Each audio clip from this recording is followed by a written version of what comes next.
Hey everybody, this is Perch, and this is a question I got, but I get this question kind of in different formats a lot of times. There's a lot of people who are fans of comics, who like comics, who have some web skills, who have some writing skills, who want to be on YouTube, whatever it happens to be, and they want to set up a little kind of a news site, or they want to set up a a commentary site. But what they also want is they want free comps of comics, which is reasonable. If you're going to do reviews and you're going to, review things, then getting free comps of comics sounds reasonable. And they also want interviews with creators, and not so much indie creators, although sure some of those, but more they want interviews with big time Marvel and DC people. And so they say, how do I do that? How do I, how can I accomplish that? I've got a lot of thoughts. And so there's a couple easy ways to do it. But I want to be truthful about what it's going to take, because I do think there's some misunderstandings there as well. If you're going to do a site or a YouTube channel or whatever else it happens to be, and you are wanting to have heavy engagement from people from the big two or big name creators or other things, then the is you're going to have to be positive about whatever the big two are doing. And if you're going to, and when I say positive, I don't mean it has to be gushingly all the time positive. I mean, you're going to need to, more or less either compliment what they do, or if you don't like what they do, you never say it like that. You would say something along the lines of, with the amazing creative team, the comic didn't quite live up to its potential, but I look forward to what's coming up next, so I know they'll knock it out of the park next time. You're going to need to do stuff like that. If you look at some of the sites that regularly get viewers and visitors, they tend to stay in their lane in the sense that they tend to always be pretty positive. Now, here's the tricky part. I don't think this channel is negative. I know that I've done negative topics, but I'm not a doomer. I don't either want nor believe that comics are all going to die. I don't believe that the SJWs have infiltrated all comics and torched it to the ground, and death may occur. I don't believe any of those extreme things. I do believe there's issues in comics, but when I talk about issues, I attempt to come with a solution. A solution does not include let's fire everybody and throw them out on the streets.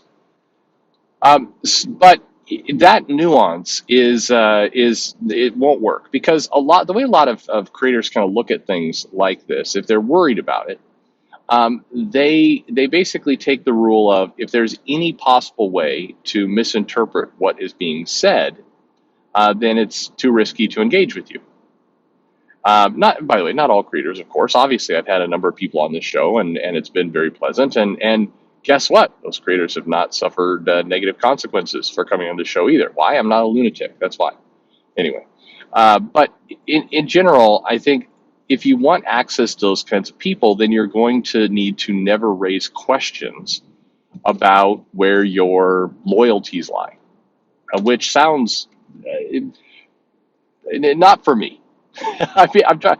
I don't want to do this video like a rant. I'm doing this as kind of as answering the question and doing it as above, as simple as possible. If you're going to get now comps, I think are easier. If you want to get free comics in order to review, then it does make sense that being nice to the companies that are giving you the free comics is a key part of that equation. That makes sense, right? I mean, we all. I think everybody can understand that. I do think that if you're doing negative reviews, or if you're doing hot takes on the industry, and then you go to, if you're doing Sana Avana must be fired because what does she do? Marvel, please let me have some free comics. I mean, come on, that's not going to happen. I do think that unfortunately the litmus test for if you're an acceptable channel or website to go on for an interview is probably pretty unfair. It definitely, I think, stacks it into a very strange set of rules that requires you to be extremely benign in everything you do. But here's the problem. A lot of people who take that approach, who are extremely benign, are also, they don't get a lot of attention. They don't get a lot of views. Now, I'm not saying you have to be outrage bait material in order to get views. I don't think I'm outrage bait material. But you do have to have a point of view. You do have to have something, because unfortunately, it's very easy for anyone and everyone to just create a site saying, here are the comics coming out this week, and they were all great. They were great in all their own ways. I mean, it's hard to stand. It's hard to, have credibility, because, a dozen other people are doing that exact same thing. If you look at Newsarama and you look at CBR, for example, much of what the two sites produce is pretty much the same. It's, top 10 this or that or what, it's just, it's very benign. You don't really get a point of view. Now, those are the top of the mix for comic news, and that's how they become. Trying to be a version of that, trying to kind of be the same, here's the news, and everything is wonderful. If you try and take that approach, there's already popular sites that have cornered the market on that. Those two, or you could kind of have terrible spelling and grammar, and you could do a lot of gossip and rumors and constantly pat yourself on the back, and you could be bleeding cool. But again, they've cornered the market on that as well. So you've got to do something to make yourself unique, and that's tough. A lot of people do pick kind of the next route, which is, I'm going to go at the industry. I'm going to talk about the various, dramas and problems and other things. And there again, you've got several people who have cornered that market, but you will get more attention because your headlines and your articles sound, scandalous. They sound shocking. It's very much the tabloid approach. It's like, if you write the headline, Biden decisions in Afghanistan questioned.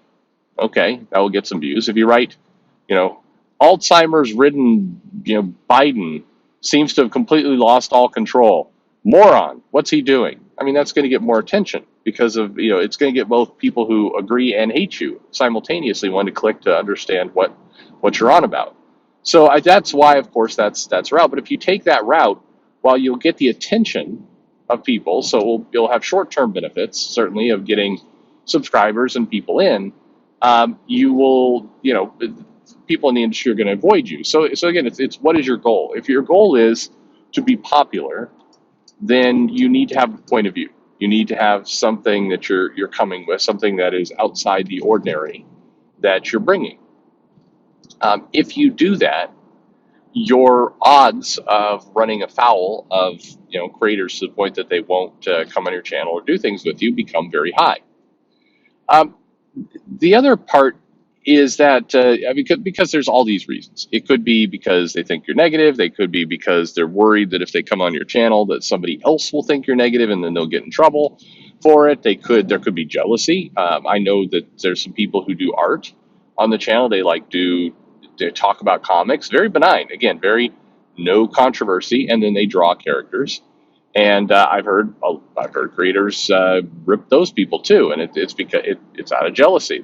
They're doing better art in some cases, and that makes people mad. So there's as soon as you come with something unique, you're walking a very fine rope.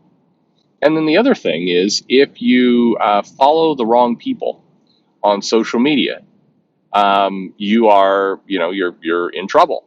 And if you accidentally follow the wrong people, you might get one, depending on who it is, you might get one excuse or one as long as you're willing to go and kind of completely apologize and throw that person you're following under the bus, you might get one, forgiveness out of it. But even then, it's just dangerous. And so if you want to, hang out with, if you want to interview and talk to people in comics, not being on social media is probably a good idea, but then you're not going to have as easy access to those people. So it's a tangled mess.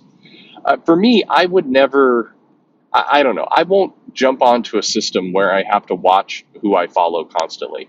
And I don't say that because I'm like striking a firm blow for the First Amendment or what I want to do. I'm being honest with you. It's because I'm lazy. You want to ask me to go through and constantly monitor everybody I'm following? I don't know. Thank you. It's just not worth it to me. I'm sorry.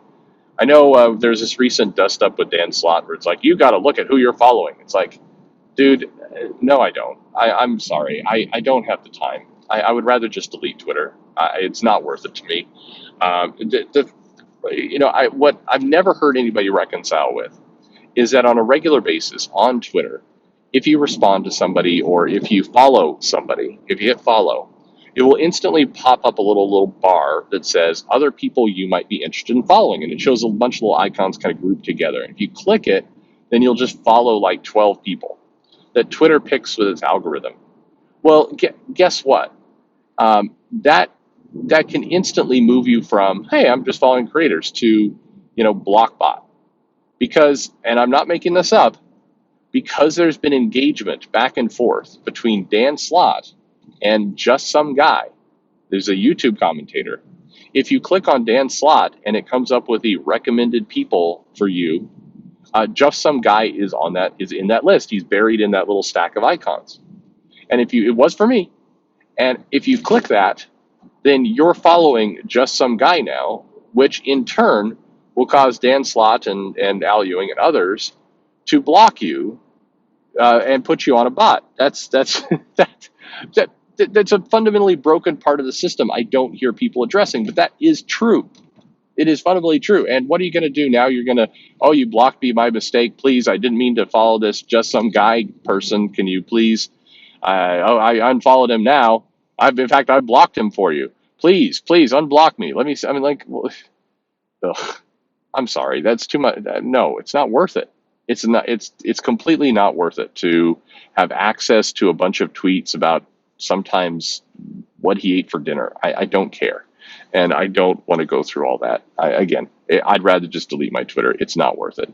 The value, the time to value ratio is not there. But these are all things that if your goal is to go out and have a website, a YouTube channel, etc., and have access to creators and have access to comps and kind of be that part of the world, then you're going to have to be extremely careful. And again, I'm telling you, I don't think it's worth it, because you're going to have to monitor all of this kind of stuff constantly. And it's not even that simple, because at times, like, look what happened with Brett Booth over X-Men, where several of the X-Men sites all had to, in unison, decry Brett Booth for what did he do? Something, I think it was about Israel. I don't remember what. No, it wasn't Israel. That was Willingham. But what was it that Brett Booth did? I don't. Some statement that was made a long time ago, and because of that, all the like Comics XF and all these different groups had to kind of simultaneously all go in there and denounce him, and you were in trouble if you didn't denounce him. If you didn't go out, then it's like, oh, I don't know if you should have access to some of these people. It's like, well, no thanks. Again, it's not worth it. If there's one thing, for me at least, that would take any enjoyment and fun out of comics entirely, it's having to put up with that nonsense. There's nothing else. I mean, I could do videos talking about how destructive it is for comics, how this creates an environment of, driving customers away, of making people focus on the wrong things, i.e., not the comics. But I wish I could give you all these high concept, elegant reasons why I don't like it. The simple truth is, I'm lazy. I don't want to put up with that. Like, you're talking, right now I'm recording this in my car. Later I'm going to throw this on in a pre-formatted template and vomit it out onto YouTube. You're telling me I also need to go through and meticulously manage all this stuff? No, not for me. But if it is for you, that's cool.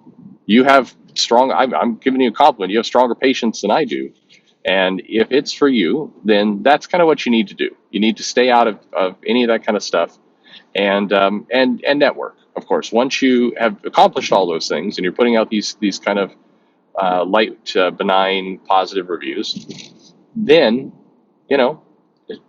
get in with some creators. Have a nice interview with them.